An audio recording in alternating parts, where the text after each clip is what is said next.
Right. Thanks everybody for joining me today for this Evergreen 313 training. My name is Katie Greenleaf Martin, and I am the Executive Director of the Pennsylvania Integrated Library System Consortium, proud home of the SPARC Consortium, and we are upgrading to Evergreen 313 from our current 311 installation in just a couple weeks. And so we're going to be looking today at cataloging features. So I'm going to share my screen.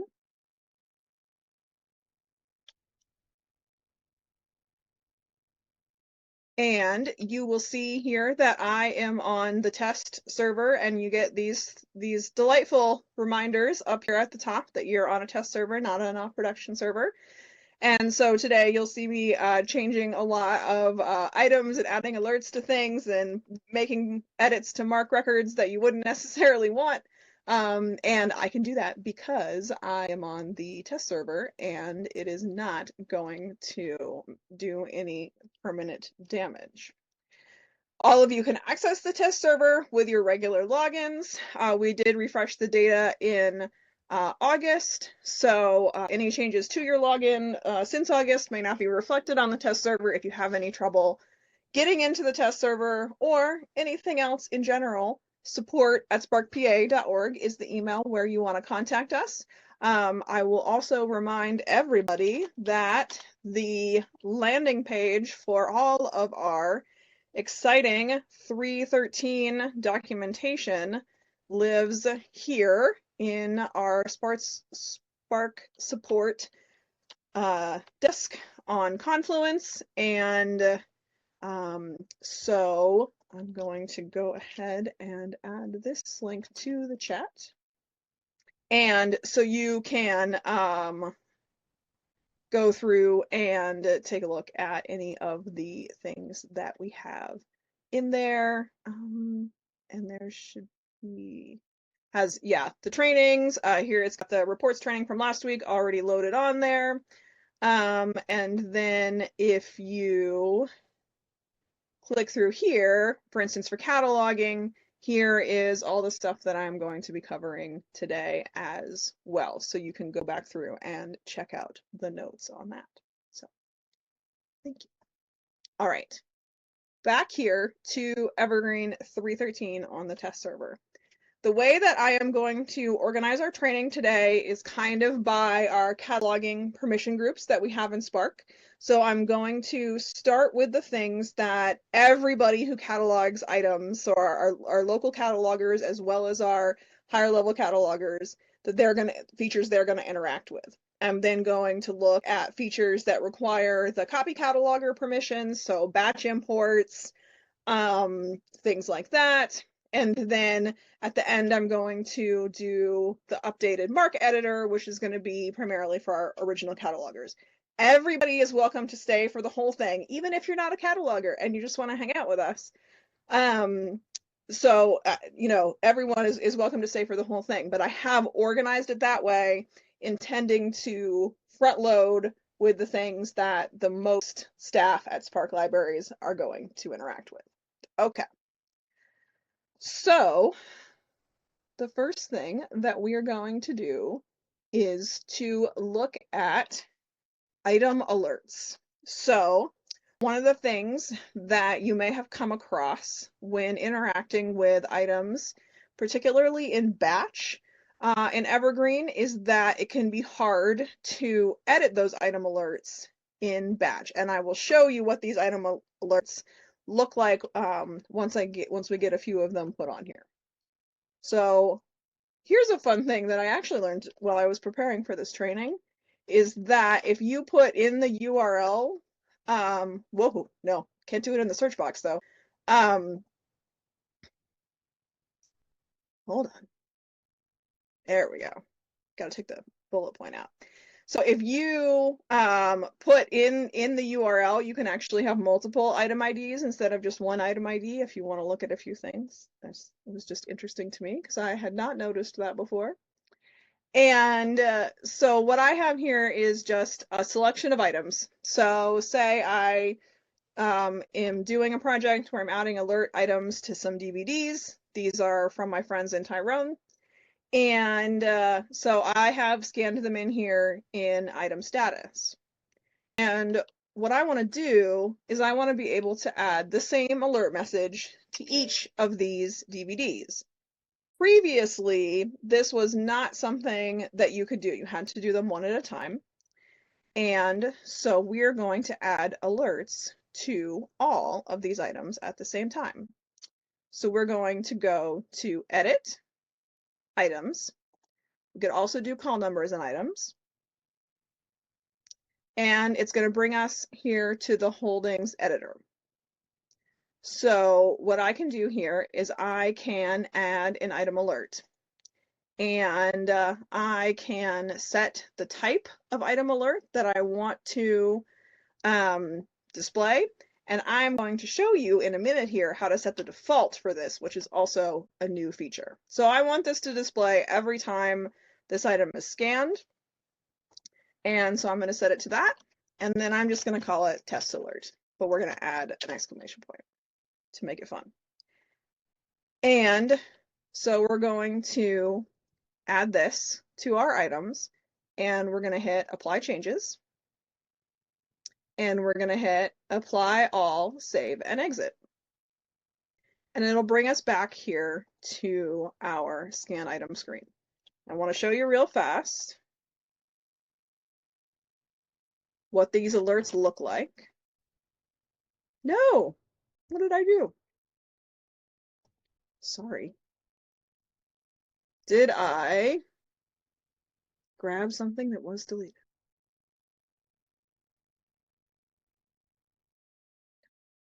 Okay. We'll do it this way. And because I am not at a real library, it's going to give me the transit slip. That is okay. And it puts it in transit. Okay, so what you should get, and we'll give this another try.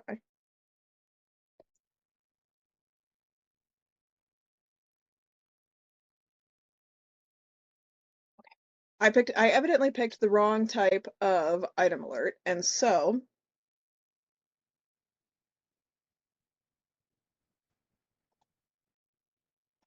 we will add a second alert to that one so that we can give it a try. Thank you. Okay. Apologies for my taking a minute to figure that out there.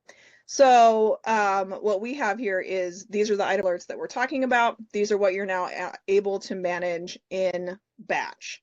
Now, there are some, for editing them in batch is a little bit more difficult and doesn't always work for items that weren't added all at the alerts that weren't added all at the same time. But you can add item alerts now in batch, which is a great new feature, and I know something that our libraries that use item alerts quite a bit rely on. So we're excited about that particular update.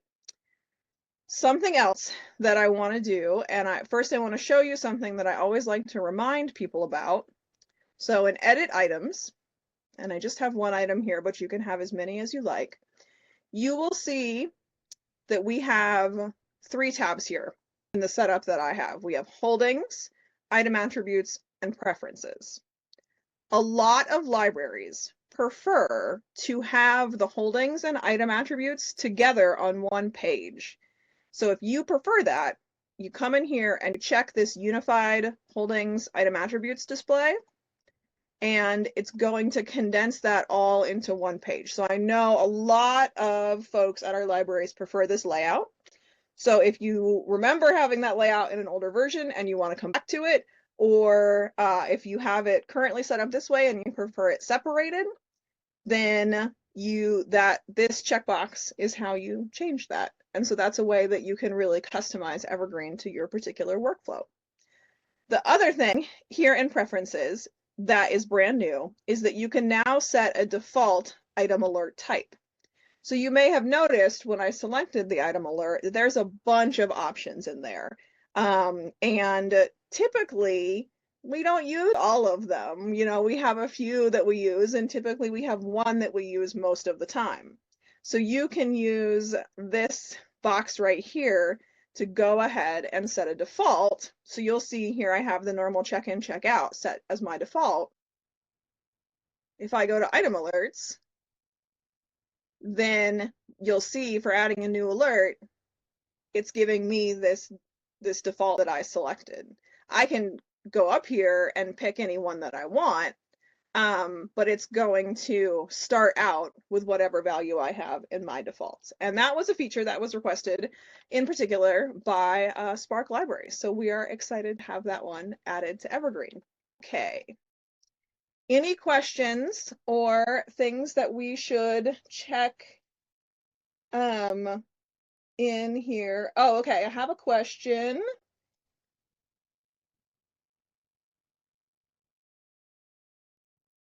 Oh, okay. Edit item alerts. Is that available? Yes, so the manage item alerts screen is available from item status, and it's going to give us that same dialog box. What it's going to do right now is it's giving me that existing alert. It's letting me manage the existing alert. It's not letting me add a new alert. So for adding new alerts, we can do it from that holdings editor screen. But we can manage the existing alerts from item status, manage item alerts. And you can make it temporary, which means that it'll clear after the next time it's used, or you can delete it from this interface, but you can't add new ones from this interface. That is a good call out. Thank you, Brian. Oh, and then yes, also, is there an add item? Okay, yes, add item alerts will let you add a new alert. It doesn't, so you can either add a new one or you can see them. You can't do it both in the same screen. And is that also available from check-in? You can do you have those options as well. Add item alerts and edit item alerts. Can you select all and then delete all? Good question. If we edit, manage item alerts, delete.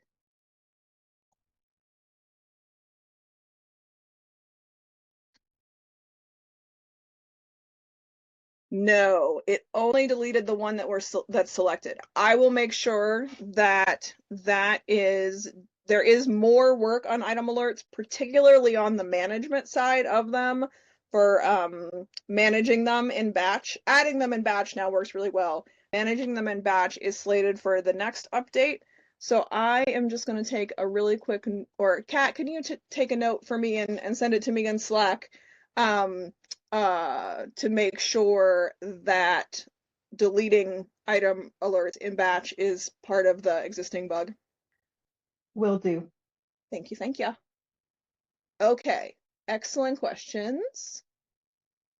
And we can certainly come back to item management and item editing if we have more questions as we go.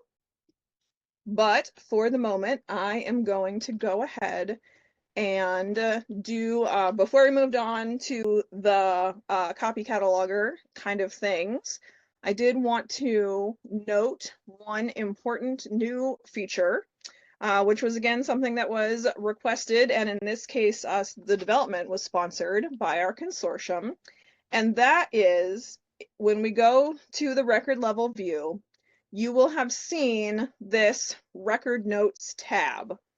And the notes tab itself was new in 3.11, I think, possibly 3.9.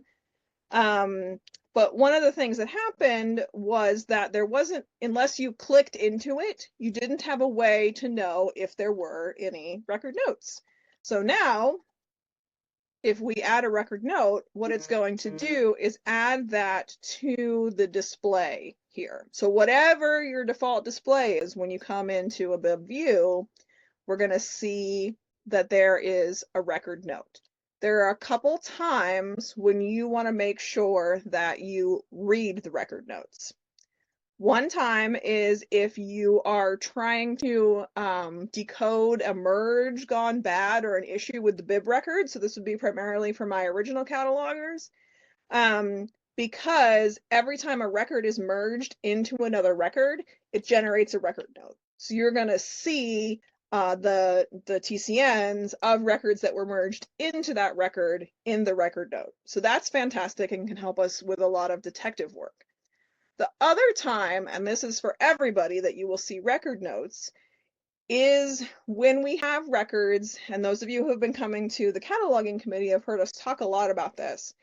For our libraries that use serial records and monograph parts to manage, magazines, almanacs, manga, things like that, when they have a record that's that, and you'll see the type is serials, it's that, I think serials, newspapers, and magazines or something like that, then they're also going to add a record note here that says this library system, York is one of the ones that has quite a few, has monograph parts on this record. Please add your holdings to a different record. So almost always, and you'll be used to this from the cataloging classes, almost always we want you to use an existing record if it's already in Spark. The exception to this is a case where York has 15 years of Farmer's Almanacs on one record, and you only want to catalog the 1 year of Farmer's Almanac. If we have those both on the same record, it makes it difficult for people to place holds on it because of how monograph parts works. So only in the cases where libraries are using monograph parts, we've done some work on our merge profiles and things like that to make sure that it doesn't happen automatically. But if you're evaluating a record and you see that record note, that's going to give you a hint that you may want to take a look at it and see what's going on there before you attach your item. Again, in the case of monograph parts, those will also be things that have a different record type, and there'll be should be other visual cues. But we have asked the libraries to start putting in record notes if that is the case. And so that's one time you'll definitely want to check and look at the record notes. So, excellent. I am going to go ahead and move on to talking about the updated Z3950 record import interface. While I head over there, I will give people a couple more seconds to put any questions in chat.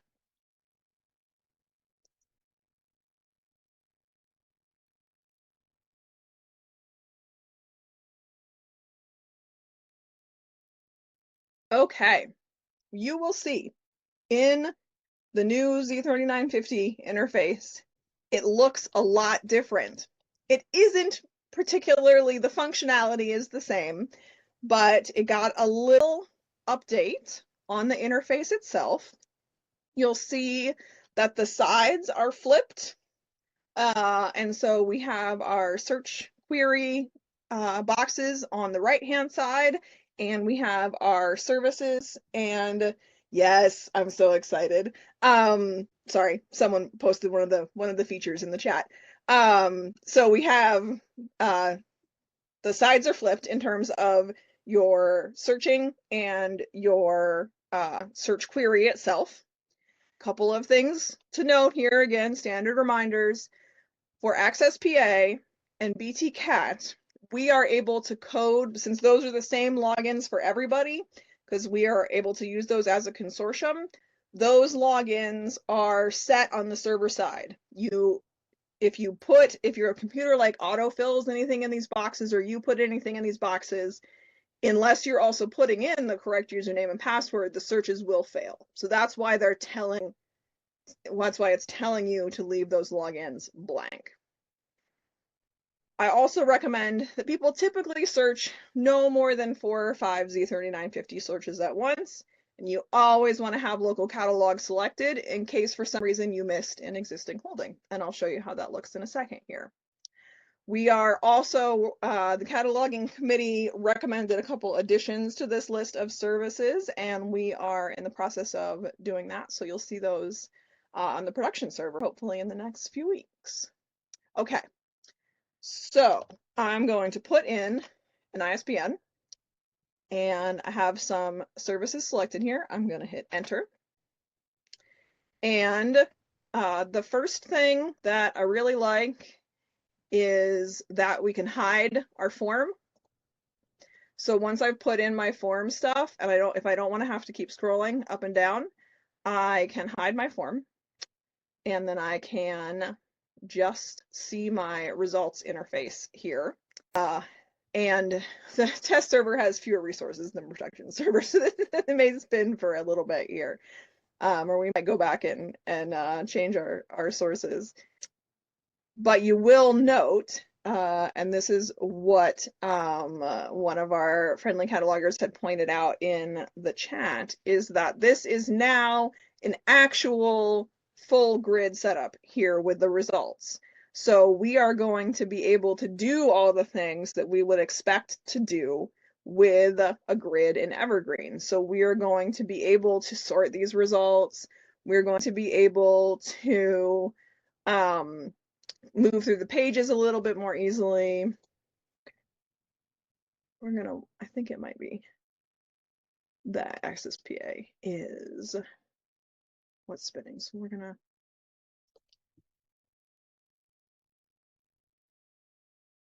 try again. Ah, much better. Okay. So, and those of you who've been with us for a while will remember that it used to say native evergreen for the source on any local catalog hits. So now the source for local catalog says local catalog, which is nice. And we can sort by any of the columns that we have enabled. We can turn on and off columns. Obviously, there's not a ton more information available there, but you can turn things off if there's something that you don't feel like you need to see. You can change the widths of the columns, the order of the columns, the default sort, all of the things you'd be able to do with a regular grid. Just make sure to save your grid settings. And we can sort the results, which is the big change here. We can also evaluate multiple results at the same time. And I don't usually call out individuals who reported bugs, but I will call out Mary Porter because she has been reminding me about this for a couple years now, and this was something that finally got fixed. So what we can now do is we can now view multiple MARC records at the same time and evaluate them next to each other, which is pretty exciting. We are appreciative. It was an existing bug when Mary pointed it out to me, so I can't give her credit for being the first evergreen user, but I know for us she was definitely somebody who was championing some of those updates, and so we're excited to have those. It does still, still a few things. You have to scroll all the way down to scroll over. And I know in one of the more recent versions, this I believe will be fixed where it says print record, print page, and you can't actually, you can print the page, but it's blank. So there are always more improvements that we're looking forward to, but these are some pretty exciting updates to an interface that definitely needed a little dusting off. So those are exciting. Again, still functionality wise, gonna do the same things that we're used to it doing. But for the most part, the same things, but updated interface, hopefully a little bit better usability. Okay.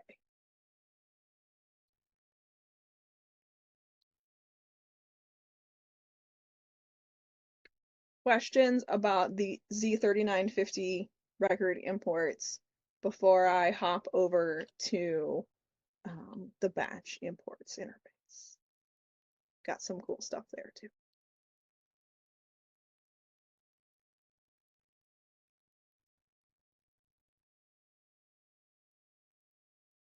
Okay, so for those of you who use MARC batch import export, another kind of a facelift here, as well as a couple of new features. For those of you who do acquisitions, lots of changes in MARC federated search for acquisitions, in so the handling of these acquisitions imports. There is a separate video on that on the YouTube channel and in our upgrade documentation. So I'm not going to you I'm not the acquisitions expert, so I will not attempt to go into detail about those updates. One of the reasons I point this out, though, is that when you load the MARC batch import export page, you will see that there is both import for cataloging and import for acquisitions. It is always going to default to import for cataloging if you have come in through the cataloging menu as we have today. Now you will see, just if you're used to this screen, you will see just a couple of changes. One of them is that it's a little better organized, where we have sort of the things that we can set in templates here at the top, and then the things dealing with this specific file upload at the bottom. And the big change for me, and I don't use this every day, but I do it pretty frequently, is that the naming of the queue has moved from sort of the top up here to right here, right before you upload your file. So that is something to look out for, because you will be looking to name the queue. The big update here is this request background import checkbox. So one of the things that we have heard consistently is no one likes watching screens load. And so to be able to have a background import go ahead and you upload the file, make sure the file is uploaded. Then while it is doing the enqueuing process, any merge processes, you don't have to sit here and watch the tab while it happens. And if you do request a background input and you put in an email address, it will email you when it is completed. You're welcome to test it out on the test server. It will not email you when it's completed because we have the notices turned off on the test server. Then you can, when you come back over here, you will see the list of background imports associated with your login. And then of those that have queues generated, you'll be able to click directly into that queue. It should always generate a queue. This was before we had the service turned on. We were testing it out. So that is, I think, a real time saver for both our acquisitions and our cataloging people to be able to go ahead, let that import run, and then you can come back to it once it's ready for you to evaluate matches and things like that. The other thing that I wanted to note, and it's only sort of about imports, is for those of you who use the batch import interface to upload your electronic content records. So Libby/Overdrive, Hoopla, we've been managing the Hoopla ones, Access 360 from Baker and Taylor, Cloud Library. Those of you who are doing those batch uploads where you have these 856 fields, and you can tell we were testing with these. This Z field, so this is what you'll see. This is the text that you actually click on, so that it'll give you the hyperlink to the title. This can now be set by default through a library setting. So that means if you're currently processing records and changing that field to something else other than what the default is, we can actually set that via a library setting and have it added when your library uploads records with 856s automatically, instead of you having to set that. So that is something that we're happy to help anybody with. If you are doing your electronic content via MARC uploads, or you'd like to start, this is a way to make it just a little bit easier. So let us know if that's something that we can help you set up.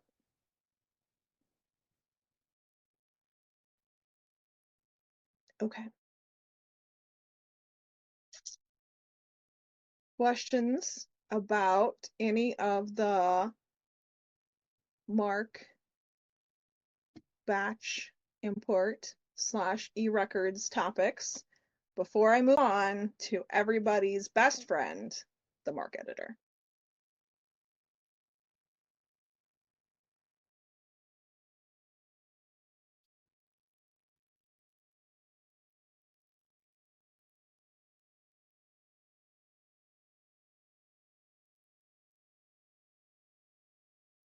Okay. So, speaking of interfaces that were due for a little bit of dusting off, we have a brand new MARC editor. I will say that because this MARC editor is brand new, there are a few bugs that we've identified with the usability of it. Some we had one reported after the cataloging committee meeting earlier this month that the code has already been done to apply a fix for it. We don't have code loaded on the test server yet, so we're not going to see that fix today. There are a couple of other things, so this is we're still seeing a few improvements in the usability of this interface, but in general, there are a lot of improvements. Now, one thing I will note is that you can always use the flat text editor. It is exactly the same. It is exactly the same as MARC text editing has been since the origin of the MARC standard, I believe. So that's always an option. For the enhanced MARC editor, there are a few things that we're going to see change right off the bat. And so I'm going to kind of go from the top to the bottom. This is definitely something that I would suggest those of you who do edit MARC records on a regular basis, try to log into the test server and play around with it a little bit. And definitely continue to let us know about usability concerns or functionality issues with the MARC editor so that we can continue improving it for everybody who uses Evergreen. So the first thing I will note is this add button right here at the top, and that is going to give you a list of both commands for your keyboard commands. You'll see these are, I'm not sure for the 006, 007, and 008 if there were commands before, probably. I know that Control Enter is one that I use quite frequently. And so the add row, add or replace any of these fixed fields is now here under the add button. Those are the same. Thank you for confirming. And so those used to be in a right-click menu down here. Those are now in this add menu. So especially if you're someone who is editing formats and things like that, needs to add or replace these types of formats, that's where that lives. One thing I do like quite a bit is the undo button. I did not mean to delete that field, and so I can undo it. I can delete a bunch of things, and then I can undo them, or I can do some of them. And then it's also going to give me the redo option as well. So a little bit more robust undo and redo functionality there.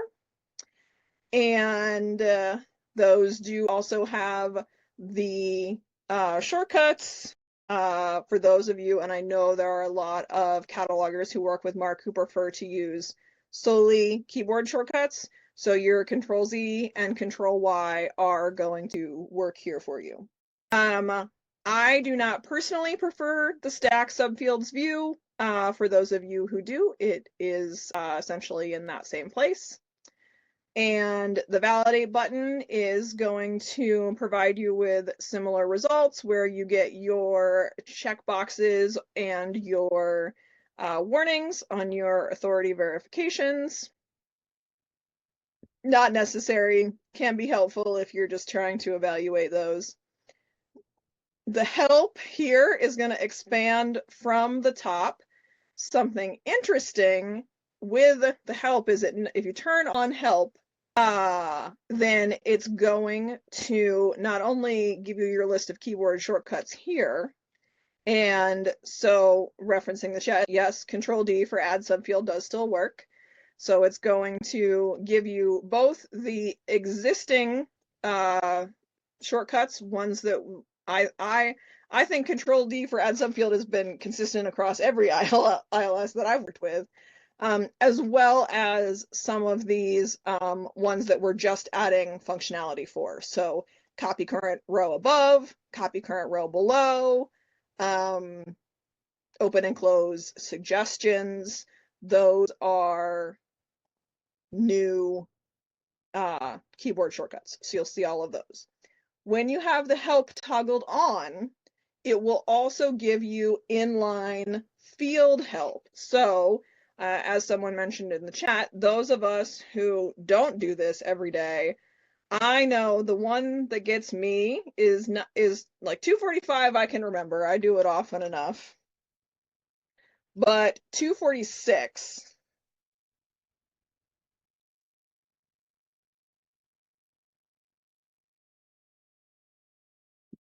I always forget what it is that is going on with 246 and what I should be using.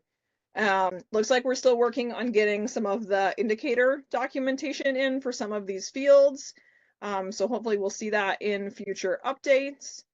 I know we have a few people in Spark and many people across other Evergreen consortia that are working on that. But having those subfields kind of spelled out, because this is one that I always have to go to the Library of Congress 246. I never remember what I'm doing with those alternate titles. So you can leave the help toggled on. It makes it more scrolly, but it does give you a lot more information as you go through. I'm going to turn it off just to simplify our display a little bit. Okay. Then you will also see where we have tooltips in the fixed fields. We are going to be able to get that list, select item from the list.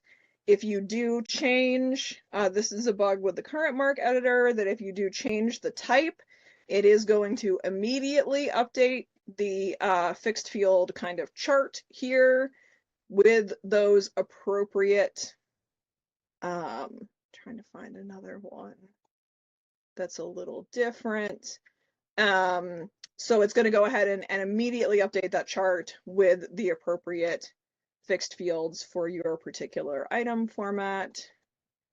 This one was a video, so we'll leave it that way. We also have an updated way to get to our characteristics wizards for the 006 and 007 fields. The wizard itself is the same, but you'll see it as this little pop-out box here. And I think you can, yeah, you can tab over to that and hit enter. So if you are a keyboard-only person, that works.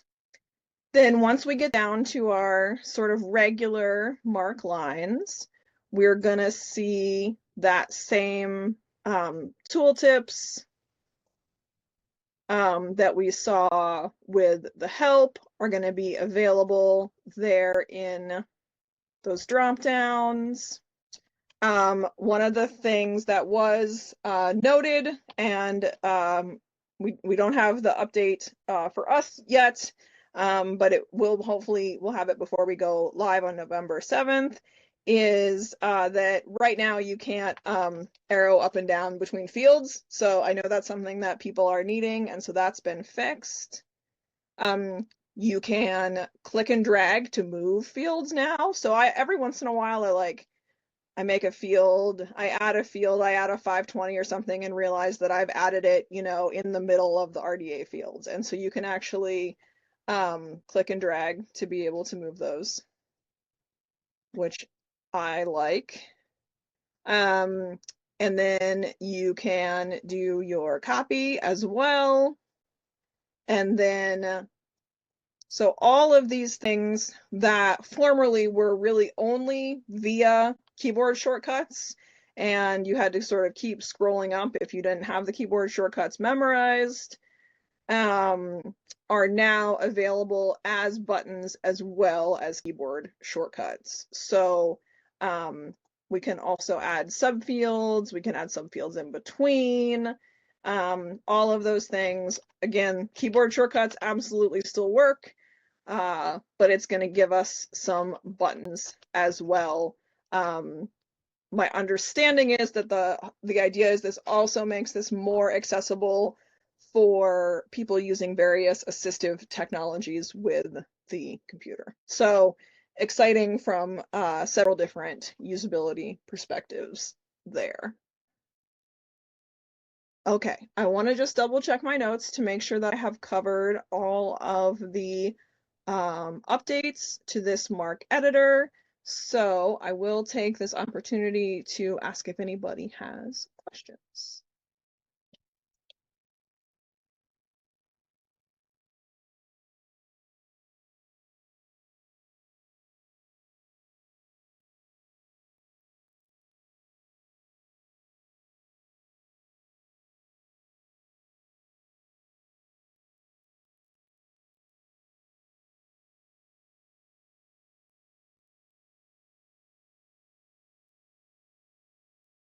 Okay, so something that is in my documentation that I did not mention out loud is that I still try to do this with this new MARC editor. I'm used to the tooltips being right click.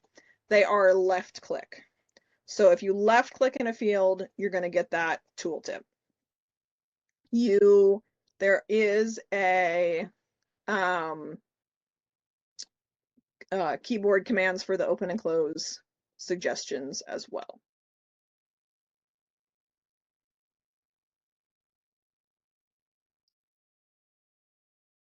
And I just want to go, I see I have at least one question in the chat. I want to scroll through my notes to make sure that I hit all my exciting highlights.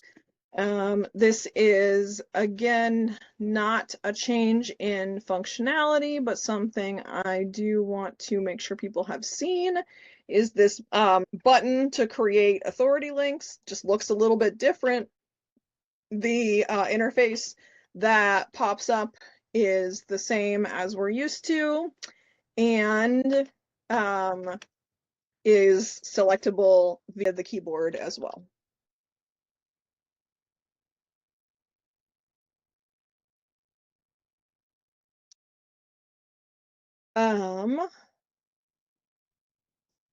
Question from the chat, which is if I choose create new MARC record from the cataloging menu, I still get the old editor, and not just the most recent old editor, but like an older version of the elevator editor. So that is still the case for the moment, that we do still see that. And it is documented as a bug. And I just personally, as someone who would like to see it updated, did put some additional heat on that bug, and had a discussion with the Equinox folks who did all of this work. Did confirm that it is not fixed in the upgrade that we're getting in November. So we will still be seeing this old editor. What I like to do is just create the most basic reasonable record that I can when I'm in this new editor. Yes, so exactly. I make, and you can even do, I think you can do it even with this like most blank record, and then go in. So I will usually, if I have an ISBN or I have a title that's already copied, then I go ahead and paste it in, and then I pop over to the hit the save button, and then I get the new editor. So thank you, Jonathan, for both that reminder. If the cataloging committee would like to review some open bugs and get some more potential heat on those, definitely open to having that chat, because there are a few things that I would definitely like to still see updated. And as Jonathan says, for that one, the recommendation is to go ahead and create the record and then use the new editor once you're there. One thing I didn't check, so I'm going to do that most dangerous live demo, is I didn't look to see if we overlay. So we do get in Z3950, if we do either the overlay and edit, or we do edit and import, we do get the new editor. And we get all that same functionality. And again, can always use the flat text editor.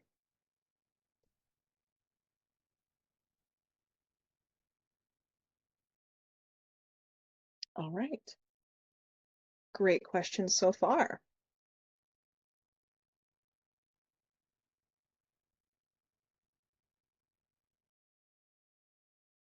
Okay. I think, Kat, we can go ahead and end the recording and then give people an additional opportunity to ask questions and or chat.